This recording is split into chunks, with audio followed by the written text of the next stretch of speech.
This place has a bad smell to it, Corey. I'm sorry, doggo. It doesn't smell great to me either, and your nose is way better than mine. I can't even imagine how bad it is for you. Are you sure coming here's the greatest idea? Last time we were here, we almost didn't get out at all. It's definitely dangerous in here, Flowey. I'm not saying it isn't, but coming back to confront Toriel has been nagging at me ever since you rescued me. Sometimes? Well, never mind. No? What is it?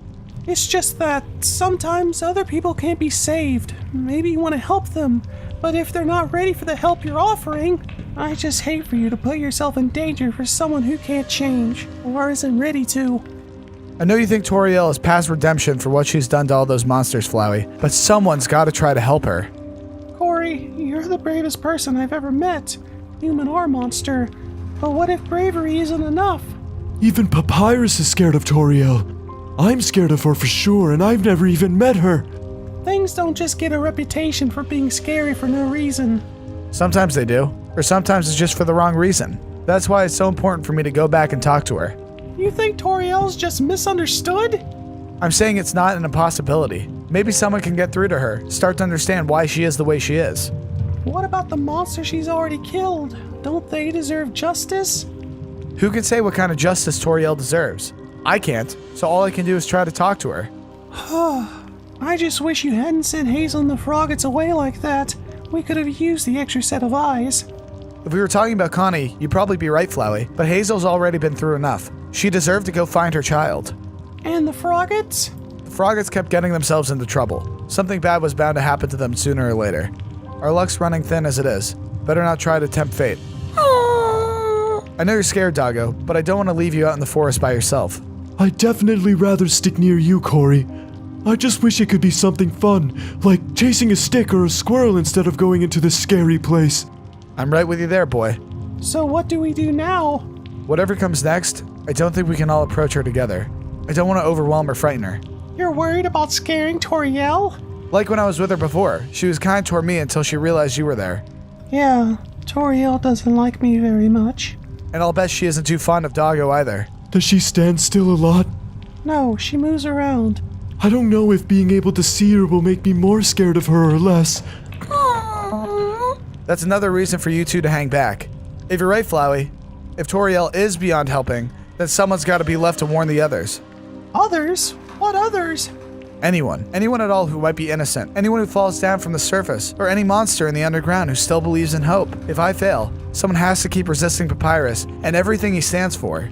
Corey, I know I can't convince you not to go looking for Toriel, but there's something else you have to know. What is it, Flowey?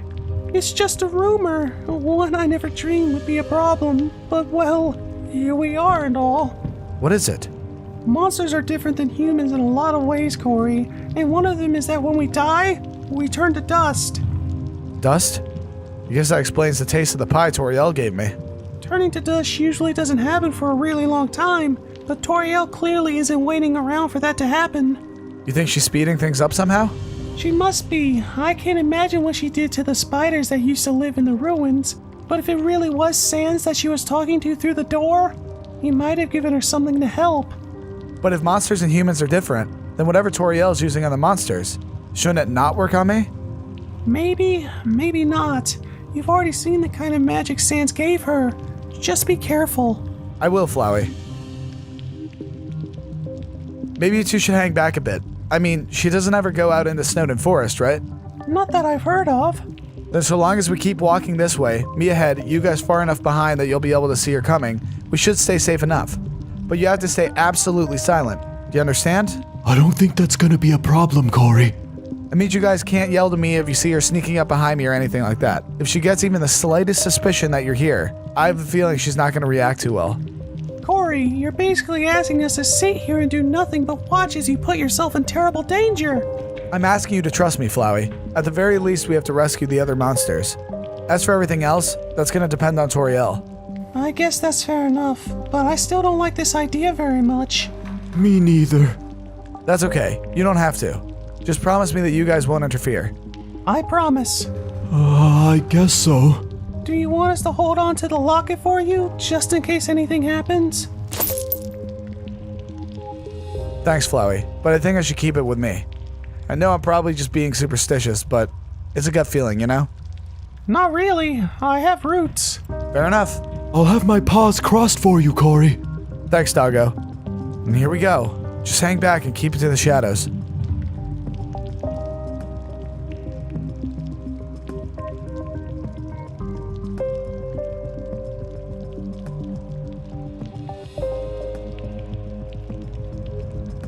I don't like this. Not one bit. If you think it's bad for us, imagine how bad it's gonna be for Corey. I smell something. I'm not surprised. We're getting close to Toriel's house. It's really strong. Don't start whining. You heard Corey. We have to stay as quiet as possible. But there's something moving up there. Corey, is that you? Toriel, I was looking for you. You have been a very bad boy. Do you understand me? I'm sorry for leaving before, but Leaving? You ran away from home. Do you know how worried I was about you? I didn't mean to make you worry.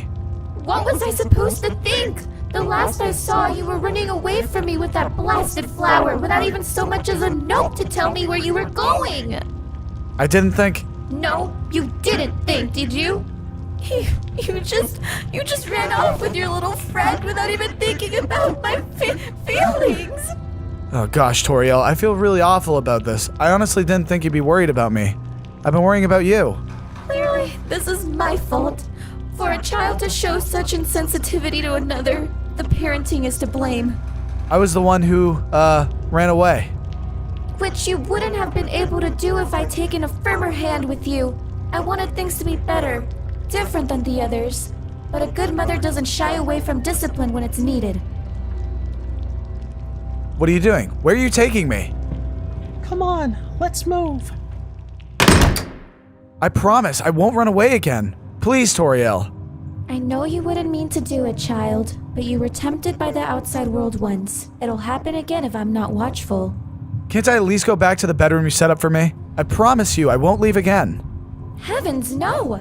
I'll need to put bars on the windows before you move back in upstairs. And there's plenty to do before that happens. You mean you're gonna leave me down here? In a cell? Nothing and no one has ever escaped from here once the cell doors are locked. It's the only place where I can absolutely be sure you're safe. Can't you just believe me when I give you my word? It's not your fault, Corey. You didn't know any better, but before I can let you out, I have to know you can be completely trusted. No, I'll have to re-educate you. Re-educate me? You barely moved in before you ran away and left me again. And I don't think my heart could take it. Someone needs to teach you right from wrong. Now, you just sit tight down here until I'm ready. And after we're through your first lesson, I'll bring you some pie when it's time for dinner. I am so glad you came back home, Corey. We're going to be such a happy little family from now on, I promise. Well, well, well. Do you see who's returned, Whimson? Looks like the prodigal son to me, Napstablook. I'm sorry it took me so long to come back. Oh, never mind that. What's a few weeks between friends? I understand if you're angry at me. I made you a promise, and it's taken me this long to make good on it. Of course. Besides, it's not as though we have any pressing appointments, except with Toriel, of course. Is that where the others went? Hardly.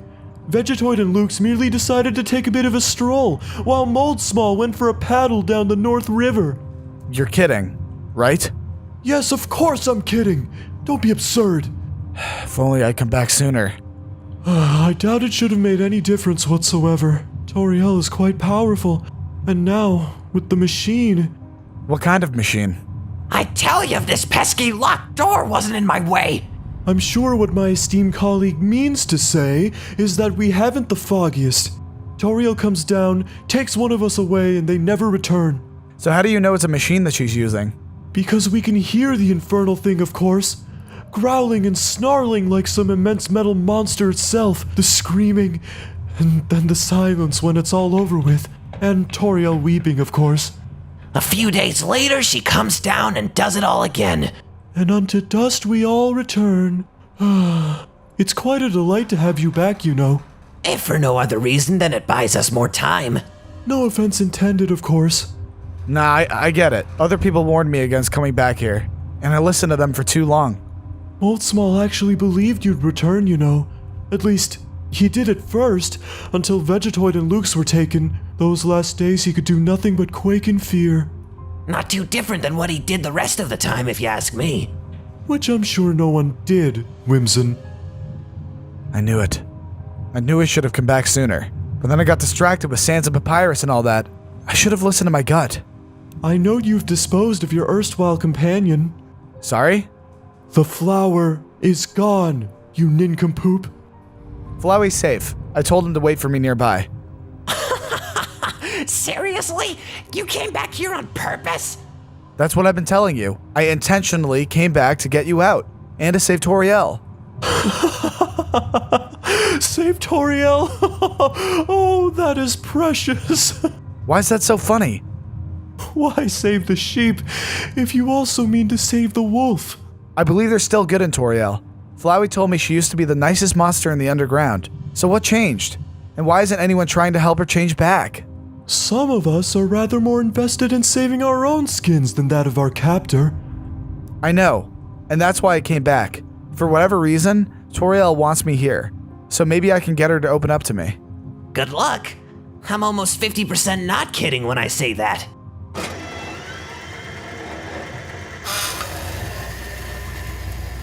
The machine. Seems you're lucky after all. Lucky? Won't be long until she comes for you.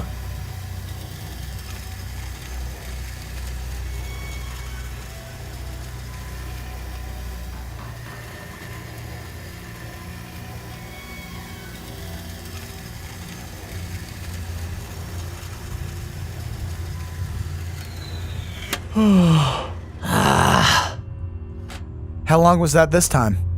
Hours? Days? I simply can't say anymore. No offense, but I'm looking forward to her coming back for you if it'll make that bleeding noise stop. I'm with you there. Just sitting here waiting for her, it's awful. Really? We had absolutely no idea. Again, Shh! It seems your wish is her command.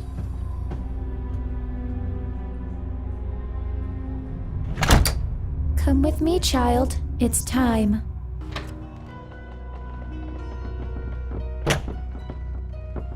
I've barely had time to tidy up. Hopefully you can forgive me for the mess. Yeah, it's fine. Kinda dusty. Under different circumstances, I'd send you to a proper school, but that just isn't available. We'll have to make do with homeschooling. I'm sure you'll be a, fantastic teacher, Toriel. Thank you. Did you know, once upon a time I wanted to be a teacher? Yeah? Why didn't you? It's hardly worth mentioning. That was such a long time ago now. Why don't you tell me about it? No, I couldn't possibly. Besides, I've had to develop a new curriculum for you. We'd best get started. Please have a seat. I'd rather stand, if it's all the same to you. Don't make me ask you again, Corey.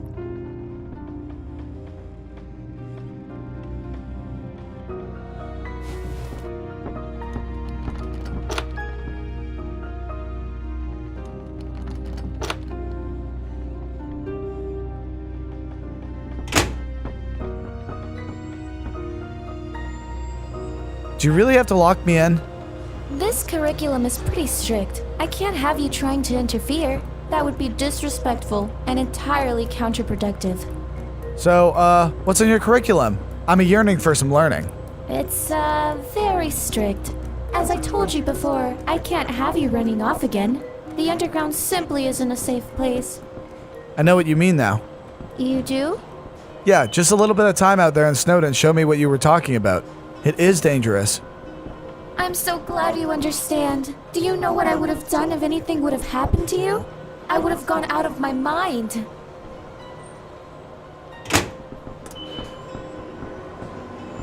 Over me? We only met a little while ago. But already I feel responsible for you, Corey, as though you were my own child. But doesn't a good parent trust their child? Perhaps, but trust is a two-way street. Once it's been broken, more stringent measures must be taken. You mean, like, punishment? I have to discourage you from leaving again, don't you see? But I've already told you I won't leave.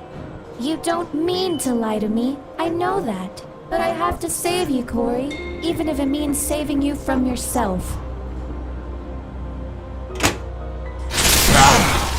I'm so sorry, Corey. I wish there was another way. The pain will pass.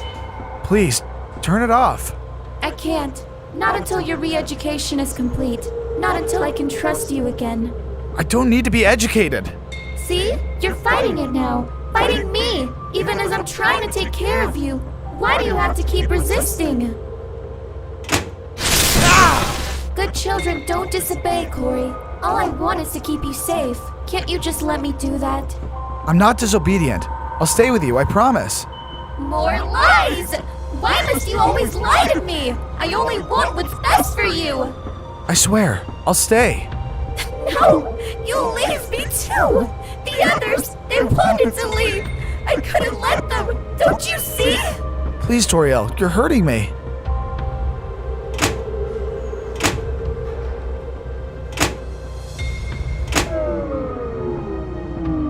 I have to. Don't you understand? That's the only way you'll learn. Learn what? How dangerous it is out there. It may have been safe at one time, but not anymore. Why can't you just listen to your mother? It's not dangerous. Yes, it is, Azriel!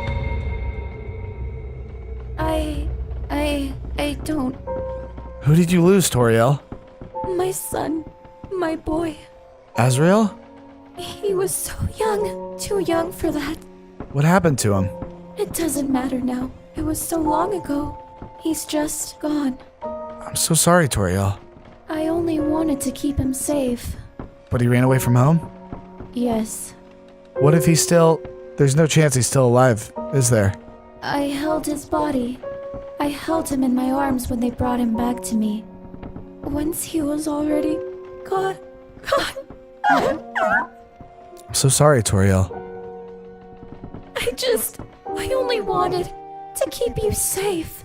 Somewhere out there on the surface, you must have a mother. And she wouldn't want this for you. She wouldn't want you to die down here in the darkness. She wouldn't want you to die alone. Toriel, I'm not going to die down here. I have friends, and they need me as much as I need them. I have to try to help them fix things here. Oh, Corey, can't you see it's too late for that? It's not too late. If we work together, there's so much we can put right. If you help me, we can confront Papyrus. The things that are happening in Snowden Village. Toriel, if you help us, we might have a fighting chance to set things right. Fighting? When has that ever saved anyone? It's going to save you. Because whatever's happened to you, Toriel, I'm not going to give up on you. I won't. And if it takes weeks or months to convince you of that, then that's how long it takes. You're so strong, Corey. And you can be strong too, Toriel. You just have to try. Whatever you've done, whoever you've become, Toriel, you can change. You can be that monster again. The one everyone loves so much and misses so badly. You couldn't possibly understand. After everything, sometimes it's simply too late. Some things can't be undone. I'm so sorry, Corey. Toriel? Wait, Toriel!